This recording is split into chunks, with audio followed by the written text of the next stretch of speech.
은혜 받으실 말씀은 요한계시록 1장 3절 말씀입니다. 이 예언의 말씀을 읽는 자들과 듣는 자들과 그 가운데 기록한 것을 지키는 자들이 복이 있나니 때가 가까움이라. 근본적이고 필수적인 복이란 제목으로 말씀해 드리겠습니다. 첫째는 계시록 1장 3절에 기록되어 있습니다. 이 예언의 말씀을 읽는 자와 듣는 자들과 그 가운데 기록한 것을 지키는 자들이 복이 있나니 때가 가까움이라 하였습니다. 여기서 예언의 말씀은 좁은 의미로는 계시록에 기록된 말씀을 가리키지만 넓은 의미에서는 성경을 가리킵니다. 디모데후서 3장 16절에 모든 성경은 하나님의 감동으로 된 것이라고 하였습니다. 베드로후서 1장 20절과 21절에는 예언은 언제든지 사람의 뜻으로 낸 것이 아니요 오직 성령의 감동하심을 입은 사람들이 하나님께 받아 말하는 것입니다 하였습니다. 예언의 말씀, 성경에 기록되어 있는 하나님의 말씀을 읽는 자와 듣는 자들과 지키는 자들이 복이 있다고 하였습니다. 먼저 성경을 읽는 자가 복이 있다고 하였습니다. 인쇄술이 발명되기 전까지는 책을 내려고 하면 그 대본을 보고 손으로 옮겨 적는 방식밖에 없었습니다. 당시의 필기 도구들은 어느 하나도 사용하기에 용이한 것들이 없었습니다. 그러한 형편이므로 개인 소유의 성경을 가진다는 것이 누구에게나 가능한 일은 아니었습니다. 15세기 중엽에 인쇄술이 발전되면서부터 손으로 옮겨 적는 사본 시대는 끝나게 되었습니다. 성경이 처음 인쇄본으로 나온 것은 1456년 구텐베르크에 의해서 출판된 것입니다. 히라버 신약 성경이 출판된 것은 16세기 초의 일이었습니다. 우리가 가지고 있는 한글 성경은 신약 성경이 1900년에, 구약 성경이 1910년에 완역되어 성경 전서로 발행되었습니다. 성경 번역이 완료한 직후부터 다시 개역의 필요성을 느껴 작업을 시작한 지 26년의 세월이 걸려 1937년 개역 성경이 나오게 되었습니다. 오늘날은 여러 종류의 번역 성경들이 출간되어 있습니다. 이제는 누구나 성경을 가지는 것이 용이하게 되었습니다. 성경을 소유하는 이유는 읽기 위한 것입니다. 성경을 소유하는 것이 복이지만 그 성경을 읽는다는 전제하에서 복이 있다고 할 수 있습니다. 다음은 이 예언의 말씀을 듣는 자들이 복이 있다고 하였습니다.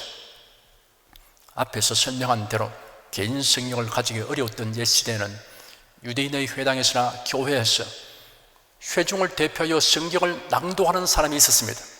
그때 회중은 귀를 기울여 들었습니다. 오늘날 교회에서는 설교자가 있어 성경 구절들을 깨달은 마음으로 자세하게 설명하여 줍니다. 인간의 철학이나 사상을 선전하려고 성경 구절을 인용하는 것은 설교가 아닙니다. 설교는 듣는 사람에게 성경 말씀에 대한 이해와 깨달음을 더하게 하고 믿음의 깊이를 더하게 하는 것이어야 합니다. 우리가 가지게 되는 믿음은 하나님의 말씀에 근거한 믿음이어야 합니다. 하나님의 말씀을 떠나서는 참된 믿음을 가질 수 없습니다. 로마서 10장 17절에 믿음은 들음에서 나며 들음은 그리스도의 말씀으로 말미암았느니라 하였습니다. 마음을 열고 귀를 기울여 하나님의 말씀을 듣는 사람은 구원에 이르는 믿음을 얻게 되고 신령한 믿음을 얻게 됩니다. 이것이 복입니다. 그리고 또한 이 예언의 말씀을 지키는 자들이 복이 있다고 하였습니다. 하나님의 말씀은 읽고 듣는 자에게 순종을 요구합니다. 하나님의 말씀에는 하나님의 권위가 내재되어 있습니다. 하나님의 권위 아래 복종하는 것이 당연합니다. 하나님의 말씀에 복종하면 생각과 말과 행동이 변화됩니다. 예언의 말씀, 성경에 기록된 하나님의 말씀에 순종하면 하나님께서 그 사람의 생애를 책임져 주십니다. 이는 참으로 큰 복입니다. 둘째는 계시록 14장 13절에 기록되어 있습니다. 또 내가 들으니 하늘에서 음성이 나서 가로되 기록하라. 작은 이유로 주 안에서 죽는 자들은 복이 있도다 하시며 성령이 가라사대 그러하다 저희 수고를 거치고 쉬리니 이런 저희의 행한 일이 따름이라 하시라 하였습니다. 모든 사람은 건강하게 살고 장수하다가 평안히 인종하기를 원합니다. 이러한 바람대로 살다가 죽음을 맞이하는 사람을 볼 때 복 있는 사람이다 라고 말합니다. 그러나 그것만으로 복 있는 사람이라고 단정할 수 없습니다.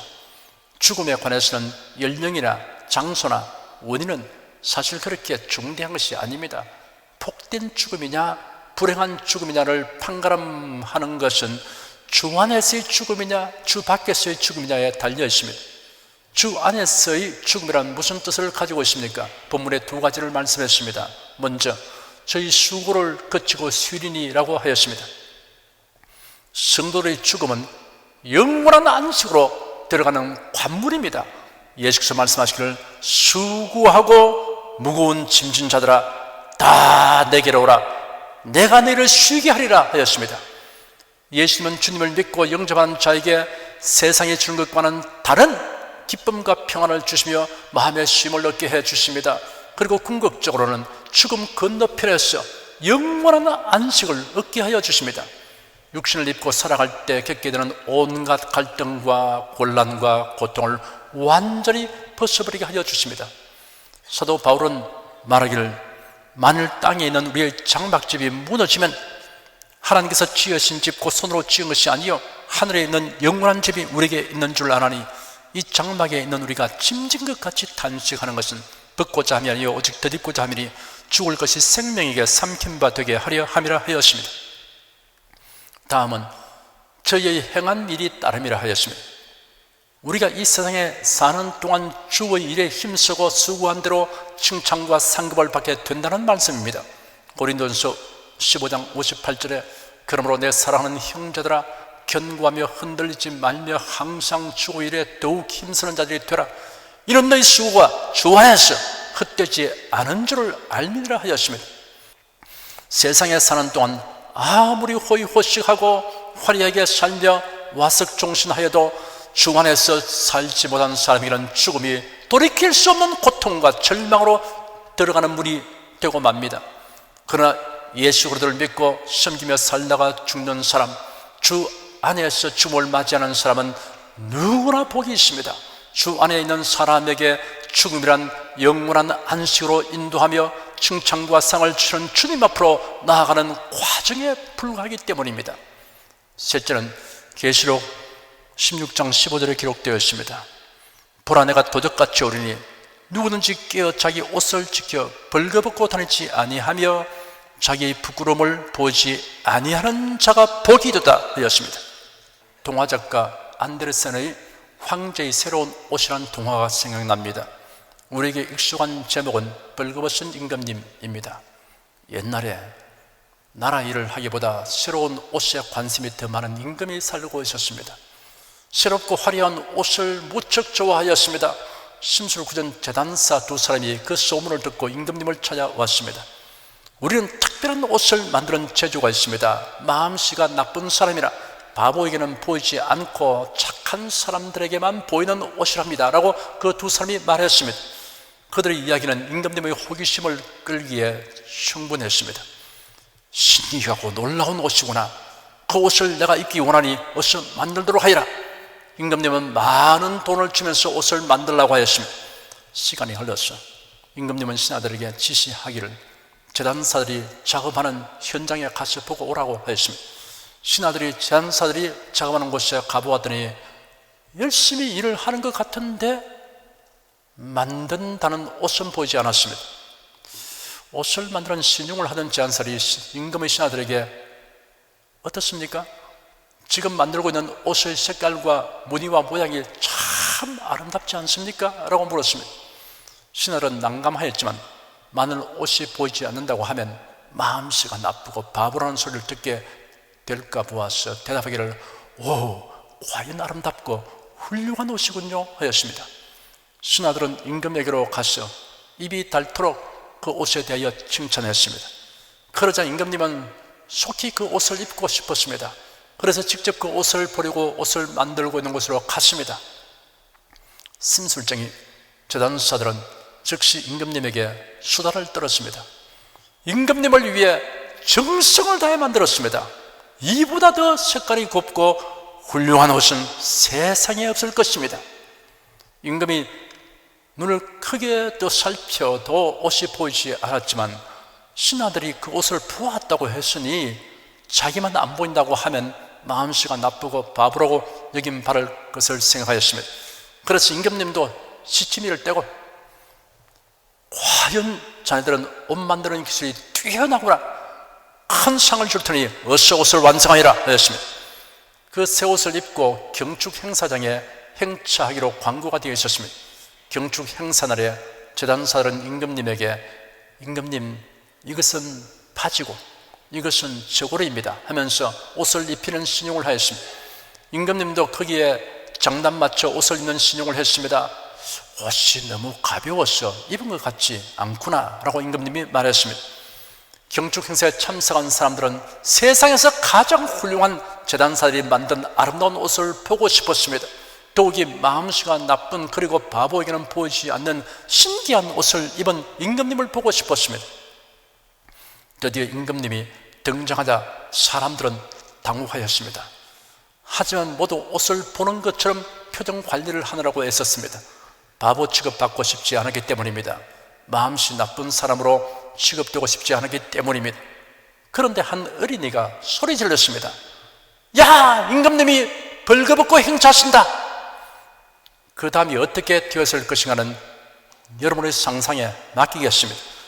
보라, 내가 도적같이 오르니 누구든지 깨어 자기 옷을 지켜 벌거벗고 다니지 아니하며 자기의 부끄러움을 보이지 않는 자가 복이도다. 여기서 옷이란 성경대로 믿는 믿음을 의미합니다. 인간의 지식과 비성경적 신학 사상에 매료되거나 미혹되어 순전한 믿음을 내버리면 그 영혼은 벌거벗은 상태가 되어버립니다. 우리의 믿음은 전적으로 성경에 근거한 것이어야 합니다. 고린도전서 15장에 이렇게 기록되었습니다. 형제들아, 내가 너희에게 전한 복음을 너희로 알게 하노니 이는 너희가 받은 것이요 또 그 가운데 선 것이라. 너희가 만일 나의 전한 그 말을 굳게 지키고 헛되이 믿지 아니하시면 이로 말미암아 구원을 얻으리라. 내가 받은 것을 먼저 너희에게 전하여 노니 이는 성경대로 그리스도께서 우리 죄를 위하여 죽으시고 장사되는 바 되었다가 성경대로 사흘 만에 다시 살아났어. 여기서 성경대로라는 말씀의 방점을 찍어야 합니다. 성경 말씀에 못 미치거나 성경 말씀을 지나쳐 나가는 어떠한 철학이나 사상, 그리고 어떠한 교리라도 배격해야 합니다. 자유주의 신학을 가르치거나 믿는 자들은 성경을 하나님의 말씀으로 인정하지 않습니다. 성경에는 계시를 바라는 사람들의 기록이 일부분 포함되어 있을 뿐이라고 주장합니다. 점차로 합리주의 사상의 중심이 독일로 옮겨지면서 19세기 말에 철저한 성경 비평학이 뿌리를 내렸습니다. 그들은 비종교적인 교육 분야에서 발달된 조사 방법을 사용하여 성경의 역사성과 정확성을 조사하는 데 혈안이 되었습니다. 서방 세계는 과학적이고 철학적인 합리주의에 사로잡히고 그 많은 교회 지도자들이 그리도 안에서 거듭나는 체험, 성령 충만한 체험을 하지 못하기 때문에 교회는 그 소용돌이 속에 빠지게 되었습니다. 그렇게 되면 그들이 믿는 하나님은 성경에 계시는 하나님이 아니라 사람이 생각해낸 무능하고 무력한 하나님일 수밖에 없습니다. 신비주의에 치우친 사람들이 있습니다. 기독교는 기적의 종교이며 신비의 종교입니다. 기적과 신비를 배제한 기독교는 기독교가 아닙니다. 성경 전체가 기적과 신비로 가득 차 있습니다. 성경을 펼치면 천지 창조의 기사로부터 시작됩니다. 천지 창조는 지극히 신비로운 사건입니다. 성경 맨 끝을 펼치면 새 예루살렘 성의 도래와 예수님의 재림에 관하여 기록되어 있습니다. 이 역시 신비로운 이야기입니다. 그뿐 아니라 성경의 페이지마다 신비로운 사건으로 가득 차 있습니다. 신비를 부정하면 성경을 부정할 수밖에 없습니다. 성경적 신앙은 신비를 믿는 신앙입니다. 그러나 주의해야 할 것은 비성경적인 신비에 치우쳐 신비주의자가 되어서는 안 됩니다. 신비주의자가 되면 여러 가지 나쁜 폐단을 초래합니다. 신비주의자는 이성을 잃고 감정에 치우칩니다. 신비 체험에 몰두합니다. 성경보다 자신의 신비 체험에 더 권위를 두려고 합니다. 신비 체험에 몰두하다 보면 거짓말하는 영에 지배당할 수 있습니다. 사후세계에 대한 신비 체험을 들으려고 쫓아다니는 사람들이 있습니다. 사후세계에 관한 지식과 믿음은 철저하게 성경에 계시된 말씀에 근거해야 합니다. 성경에 계시된 것 외에 더 알려고 할 필요가 없습니다. 천국과 지옥이 있다는 사실을 믿는 이유가 무엇입니까? 라는 질문을 받으면 여러분은 성경을 펼쳐서 예수께서 친히 하신 말씀이나 요한계시록에 기록된 말씀을 찾아서 여기에 있습니다 라고 대답하시기 바랍니다. 각 종교의 신개념, 구원 개념, 죄의 개념을 다 수용하고 혼합하는 혼합주의와 종교다원주의는 사람의 호응과 칭찬에 마음을 두고 있습니다. 종교다원주의자들은 사람의 칭찬과 호응을 얻기 위해 복음을 혼잡게 하고 다른 복음을 전합니다. 성경에는 이런 사람에 대하여 저주가 선언되었습니다. 오늘날은 객관적 기준, 절대적 권위가 배격되고 제멋대로 행하는 것을 미덕으로 여기는 시대가 되었으며 사람을 기쁘게 하고 사람의 칭찬을 받으려고 급급합니다. 그래야 성경대로의 믿음을 벗어 던지고 벌거벗은 수치를 드러내며 활보하는 벌거벗은 임금 같은 성직자와 교인들이 늘어나고 있는 것은 참으로 꼴불견입니다. 항상 깨어있어서 성경대로의 믿음을 끝까지 고수함으로 벌거벗고 다니지 아니하며 자기의 부끄러움을 보이지 않는 여러분은 복이 있습니다. 넷째는 계시록 19장 9절에 기록되어 있습니다. 천사가 내게 말하기를 기록하라. 어린 양의 혼인잔치에 청함을 입은 자들이 복이 있도다 하고 또 내게 말하되 이것은 하나님의 참되신 말씀이라 하였습니다. 여기 어린 양의 혼인잔치란 예수님을 믿어 구속받은 성도들이 그리스도와 하나 되어 그리스도와 함께 영원하고도 진정한 기쁨을 누리게 되는 것을 비유적으로 표현한 말입니다. 혼인잔치는 모든 사람들이 기뻐하며 즐거워하는 자리입니다. 성도들의 천국 생활은 실로 기쁨의 나날이 될 것입니다. 그곳에는 사망이 없고 애통하는 것이나 고하는 것이 없고 아픈 것이 없고 저주가 없고 밤이 없고 속된 것이나 가정한 일을 또는 거짓을 말하는 자가 없고 마귀도 없습니다. 예수를 믿는 사람은 모두 이 기쁘고 행복한 잔치에 초청을 받은 자들입니다. 이는 하나님의 참되신 말씀이라고 하였으며 어린 양의 혼인잔치에 청함을 받은 여러분은 복이 있습니다. 다섯째는 계시록 20장 6절에 기록되어 있습니다. 이 첫째 부활에 참여하는 자들은 복이 있고 거룩하도다. 둘째 사망이 그들을 다스리는 권세가 없고 도리어 그들이 하나님과 그리스도의 제사장이 되어 1000년 동안 그리스도로 더불어 왕노릇하리라 하였습니다. 부활과 사망에는 두 종류가 있습니다. 부활에는 성도들의 부활과 불신자들의 부활이 있습니다. 성도들의 부활을 첫째 부활 혹은 생명의 부활이라고 하며 불신자들의 부활을 심판의 부활이라고 합니다. 사망에는 첫째 사망과 둘째 사망이 있습니다. 모든 사람의 죽음이 첫째 사망에 속합니다. 둘째 사망은 불신자들이 심판의 부활을 한 후 최후 심판을 받고 불과 유황으로 타는 못에 던져지는 것을 말합니다. 계시록 20장에 기록되기를 또 내가 크고 흰 보좌와 그 위에 앉으신 자를 보니 땅과 하늘이 그 앞에서 피하여 간겹더라. 또 내가 보니 죽은 자들이 물은 대수하고 그 보좌 앞에 섰는데 책들이 펴있고 또 다른 책이 펴있음이 있고 생명책이라. 죽은 자들이 자기 행위를 따라 책들에 기록된 대로 심판을 받으니 바다가 그 가운데서 죽은 자들을 내어주고 또 사망과 음부도 그 가운데서 죽은 자들을 내어주매 각 사람이 자기 행위대로 심판을 받고 사망과 음부도 불못에 던져오니 이것은 둘째 사망 곧 불못이라.